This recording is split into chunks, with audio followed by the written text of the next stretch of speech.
Akan memulai menjawab pertanyaan yang banyak sekali ini secara umum.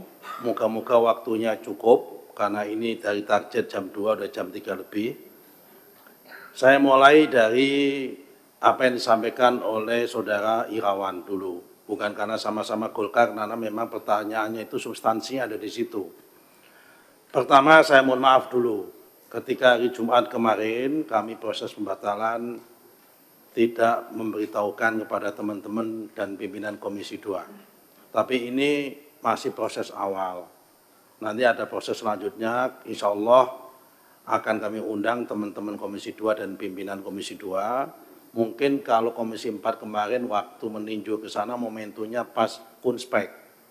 Nah, mungkin pas ada kunspek kita samakan di situ atau bagaimana ini kita atur bersama. Karena itu saya mohon maaf yang hari Jumat kemarin karena memang kami butuh quick respon untuk mengembalikan kepercayaan publik, sehingga kami mohon maaf tidak sempat ngasih tahu kepada Pak Ketua dan Bapak-Bapak yang lain. Kenapa cuma 50? Ya itulah Pak, tadi saya katakan prosesnya memang tidak gampang untuk membatalkan satu sertifikat itu karena katun. Keputusan tata usaha negara itu memang harus mengkonfirmasi satu persatu. Itu pun dari yang 50, ada mereka yang tidak rela dibatalkan. Dan itu kami paksakan. Dan memang ada potensi dan celah untuk mereka untuk melakukan gugatan ketun. Tapi kami yakin kalau ditun itu kita kuat karena memang fakta materialnya memang mendukung untuk itu dibatalkan. Itulah Bapak-Bapak sekalian, saya terima kasih sekali sama Pak Irawan mengingatkan ini. Kenapa kalau orang Jawa bilang kita tidak bisa saedek saenyek langsung batal semua itu nggak bisa. Karena memang proses tata usaha negara itu harus kita lalui. Bahkan kami kan menggunakan jangan sampai kita itu ingin memberantas kebatilan tapi dengan menggunakan cara yang batil juga kan nggak boleh. Kita harus dengan memberantas kebatilan tapi dengan cara yang baik dan cara yang benar begitu. Itu karena itu memang dari situlah prosesnya. Saya terima kasih sekali diingatkan sama saudara Irawan karena memang itulah harusnya proses yang harus dilalui adalah melalui itu. Mengenai masalah tindak lanjut pidana, Bapak-bapak sekalian, saat ini pihak APH sudah masuk.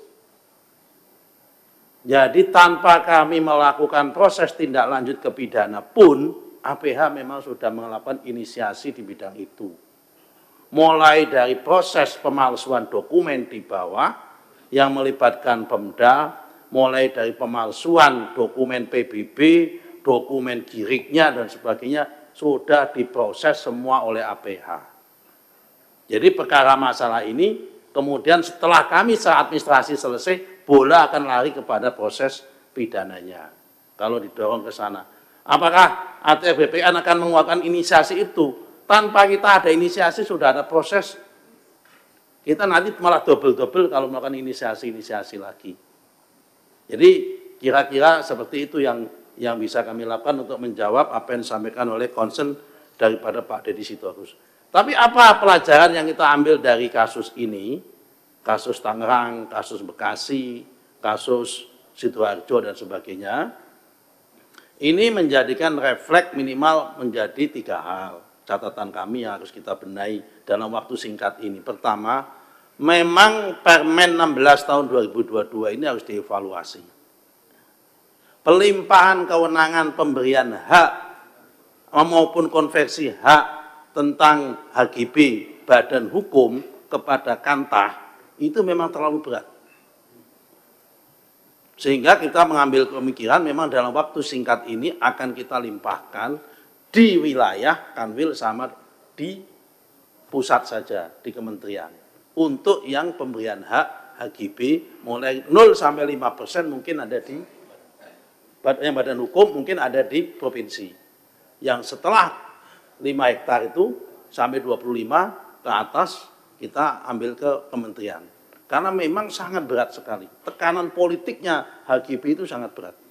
Apalagi kalau daerah-daerah di kota-kota besar yang mempunyai tingkat nilai ekonomi tinggi, pemberian HGB jangankan setengah hektar, jangankan 1-2 hektar, setengah hektar saja Kalau itu di Jakarta, kawasan-kawasan yang tadi disebut oleh Pak Ketua, itu tekanan politiknya tinggi.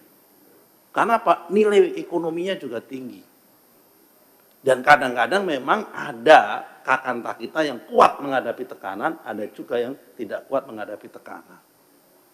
Karena tadi memang kalau kita bicara masalah kasus Tangerang, belajar dari situ, secara prosedur, secara legal, secara yuridisnya lengkap, kap, secara administrasi.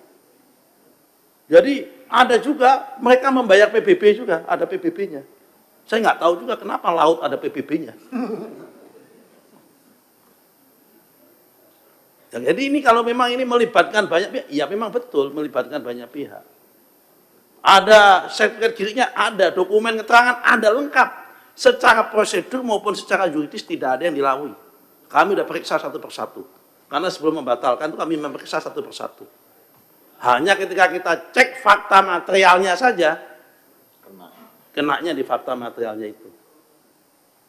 Nah, ngecek fakta material ini kan harus dicocokkan, dipanggil dulu dan sebagainya. Itu pun banyak sekali ketika kami selesai sholat Jumat, ada beberapa SAM yang kami batalkan, saya di demo. Di kohort itu. Bagaimana nasib kami Pak kalau nanti dibatalkan? Bagaimana ini? Nah, ini juga menjadi pertanyaan apa yang disampaikan oleh Saudara Irawan tadi memang begitu keadaan yang ada. Kemudian yang poin kedua, ini yang soal Tangerang, soal ini pembelajarannya itu di situ. Yang pertama adalah pemberian kewenangan. Yang kedua adalah kami perlu meningkatkan risk management yang kuat. Dengan adanya fakta ini, apapun ceritanya menandakan risk management di lingkungan internal kami lemah masih. Berangkat dari sini, kami akan mewajibkan semua pejabat yang punya otoritas, baik itu kasih maupun kepala kantor, maupun kanwil, maupun kabid, maupun direktur, maupun dirjen, mulai tahun ini akan kami wajibkan harus ikut dan wajib lulus pelatihan sertifikasi manajemen risiko. Persis mau saya berlakukan seperti pengelolaan lembaga keuangan baik bank maupun non-bank. Di bank itu, karena juga pelayanannya sama, itu sama. Yang namanya kepala pimpinan cabang bank itu wajib lolos sertifikat manajemen risiko. Karena mengelola duit uang ini sama aja, ini mengelola aset orang. Nah, karena itu ini akan kita tingkatkan, akan kita wajibkan untuk pembelajarannya untuk ini hikmah yang kedua itu adalah tentang manajemen risiko.